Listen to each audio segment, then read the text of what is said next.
Analysing the effectiveness of Rishi Sunak's communication from the perspective of me, a communication coach. Let's first listen to a bit of this speech. We have so much to be proud of in Britain, but one of the problems in our society is that we have generations of young people who don't have the opportunities they deserve.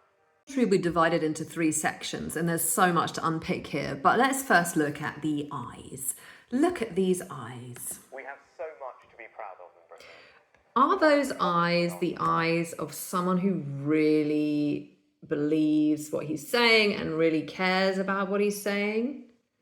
I can't tell when he's saying a word that is important. We've got important words here: democratic values under threat.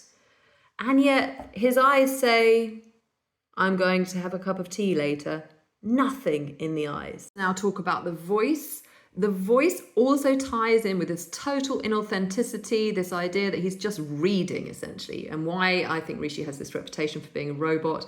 Listen to the vocal expression. The voice tells us nothing. It's so bland. It's so empty of passion. The words are not conveying through the way that they're said what they mean. Who don't have the opportunities they deserve. The opportunities that they deserve.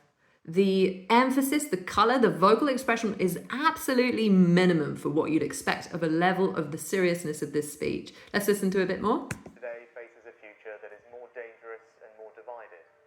There's no doubt. More dangerous and divided, you say? I heard this is more dangerous and divided. Very bland vocal expression. We're going to look at the content of the speech, and obviously this is a far deeper subject, but when do we hear what this guy actually thinks from his own unique, authentic, personal perspective? When do we hear what you think, Rishi? Let's listen. But one of the problems in our society is that we have generations of young people who don't have the opportunities they deserve. Who says they don't have the opportunities they deserve? You? Who's saying this? What's happening? What do you think? We never hear what he thinks. We hear what we have in Britain. It's so boring. I could eat my own hands listening to this. This is a poor quality content. Whoever created this speech needs to be sacked.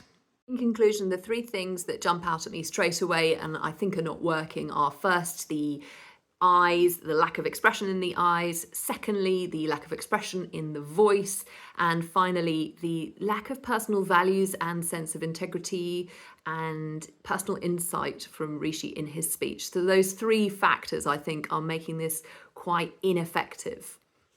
If you're looking to build your communication skills and you want to work on some of the things we've talked about today, then why not book in a free consultation call with me via my website, Authentic Communicator Global.